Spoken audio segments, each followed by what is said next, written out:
Salut à tous, on se retrouve pour le classement ainsi que toute l'actualité du Weekly Shonen Jump numéro 50, un numéro marqué par une annonce importante à venir pour Dr. Stone, et d'une fin d'un manga dont je vous laisse le soin de découvrir l'identité après l'intro.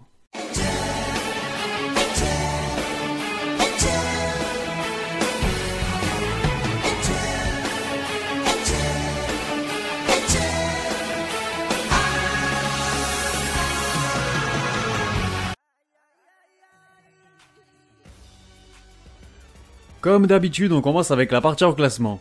Et c'est donc à Food Wars que reviennent la couverture ainsi que les premières pages couleurs du magazine. Une première en 2018, ce qui reste assez surprenant pour un manga censé être l'un des piliers actuels du Jump. Les autres pages couleurs reviennent quant à elles à Inomaru Sumo pour la 13e fois de l'année, à Jimoto ga Japan qui s'offre quant à lui sa 5e page couleur avec un double chapitre en prime, la mini-série The Comic signe de son côté son 5e chapitre, et je ne vous fais pas languir plus que ça, mais sans grande surprise, c'est Tanaka Seiji qui prend la porte cette semaine après 20 chapitres.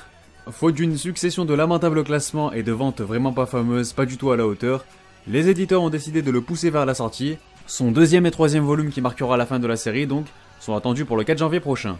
Concernant Shishunki Renaissance David Kun, je vais attendre la semaine prochaine pour savoir si je l'intègre enfin au classement ou non, car il a encore été placé en fin de sommaire, une place habituellement réservée aux gag manga du magazine et qui ne prennent donc pas part au vote. Reste plus qu'à voir comment Jimoto ga Japan va se positionner dans le sommaire la semaine prochaine après son double chapitre et sa page couleur de cette semaine. Mis à part ça, Hunter x Hunter marque quant à lui son 8ème chapitre consécutif depuis son retour, tandis que World Trigger en est déjà à son 3ème de suite. Je vous rappelle que ce dernier changera de magazine dans 2 chapitres. Et enfin, sans oublier de mentionner la présence du 3ème épisode du one-shot Hajimete no Moshikomi, revenant sur les premiers pas de Tadatoshi Fujimaki cette fois-ci, entre autres l'auteur du célèbre Kuroko no Basket. On passe maintenant au classement qui est composé de 12 mangas, soit comme la semaine passée, mais qui reste avant tout très surprenant, vous allez voir. Et puisque Tanaka Seiji a pris fin dans ce numéro, c'est désormais Alice Toteyo qui nous fait office de cancre. Quelque chose me dit qu'il ne devrait pas tarder à rejoindre son compère. Mauvaise performance pour Yuna de la part sur Yuragi qui glisse à l'avant-dernière place, mais ce n'est rien à côté de la contre-performance catastrophique de The Promised Neverland qui vient compléter un trio de fin inédit après une chute libre de 5 étages. Inutile de vous préciser qu'il s'agit là de son plus mauvais classement depuis ses débuts dans le magazine. Et croyez-moi, c'est loin d'être fini puisque même Black Clover fait un retour très délicat dans le sommaire avec une décevante 9ème position, lui qui avait fait la couverture la semaine dernière. Vous en faites pas, il y a des claques pour beaucoup de fans cette semaine puisque même Dr. Stone dégringole de 5 positions afin de venir s'écraser à la 8ème place. Au beau milieu de ce carnage, We Never Learn conserve de son côté sa 7ème position bien tranquillement. 6ème rang pour Hagtech qui regagne le classement régulier calmement après avoir bénéficié d'une petite page couleur dans le dernier numéro. Même histoire pour Haikyuu qui se permet quant à lui de faire un poil mieux en intégrant un joli top 5. Retour enfin pour Jujutsu Kaisen qui apparaît au pied du podium après sa belle remontée de 2 petits pions. On arrive justement au podium que l'on entame avec l'Héros d'Or de la Nuit qui cède son trône contre une satisfaisante médaille de bronze tout de même. De leur côté, les pirates de One Piece conservent leur médaille d'argent et se contentent d'endosser le rôle du dauphin pour la 2ème semaine consécutive. Et enfin, vous l'avez sans doute deviné, vous l'avez attendu impatiemment, non mais vous rêvez pas, c'est bel et bien My Hero Academia qui remonte enfin sur le trône après une magnifique remontée de 3 échelons. Une première en 2018 mais surtout un niveau qu'il n'avait plus connu depuis le Jump numéro 33 de 2017, soit l'équivalent de 63 Jump, donc autant vous dire que vous pouvez savourer. On enchaîne avec les infos concernant le Jump numéro 51, et c'est Dr. Stone qui aura droit à une couverture et quelques pages couleurs puisqu'une annonce importante lui sera réservée la semaine prochaine.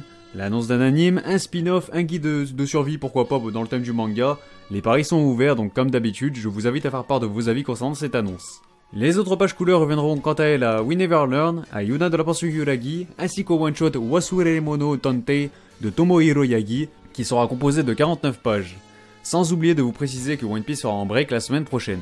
Sur ce, place à la rubrique actualité qui est encore une fois peu chargée cette semaine. On va tout d'abord commencer par revenir sur l'annonce prévue pour Dr. Stone, puisque l'on sait tout de même qu'un nom de domaine a été réservé pour le manga. Comme vous pouvez le constater, rien n'a encore été confirmé officiellement, c'est assez vague, donc on en saura certainement plus la semaine prochaine. Concernant l'actu anime, je vous partage les previews des épisodes qui sortiront la semaine prochaine. On a donc la preview du 7ème épisode d'Inomaru Sumo, celle de l'épisode 58 de Black Clover, celle de l'épisode 82 de Boruto, et enfin celle de l'épisode 862 de One Piece. Sinon, la sortie du Blu-ray et DVD du film live de Gintama a été fixée pour le 18 décembre prochain au Japon. Côté manga, les éditions Kiyun ont annoncé l'acquisition de la licence de Barrage, un manga signé Koei Horikoshi, l'auteur de My Hero Academia. Il s'agit d'une série en 2 tomes dont le premier opus est prévu pour le 3 janvier prochain. Pas grand chose d'autre à vous mettre sous la dent si ce n'est de vous rappeler que le 15ème volume de Black Clover de chez Kaze et le 26ème volet de Food Wars de chez Tonkam sont disponibles dans vos librairies, sans oublier le 16ème tome de My Hero Academia chez Kiwun, qui est aussi disponible dans une version collector et limitée contenant un coffret, le tome 16 et un mug, le tout au prix de 16,50€. Kiwoom propose aussi un starter pack contenant les 3 premiers tomes de la série au prix de 19,80€. Voilà, je pense que c'est idéal pour commencer le manga et ça fait un joli cadeau de Noël. Pour conclure, on passe comme d'habitude au top Oricon. Il s'agit des ventes de la semaine du 29 octobre au 4 novembre 2018 au Japon. Et on entame ce top avec le 90e volume de One Piece qui apparaît donc à la 44e marche du classement après en avoir cédé 11. 17 places de perdu pour le tome 34 d'Haikyuu qui se retrouve donc à la 35e position.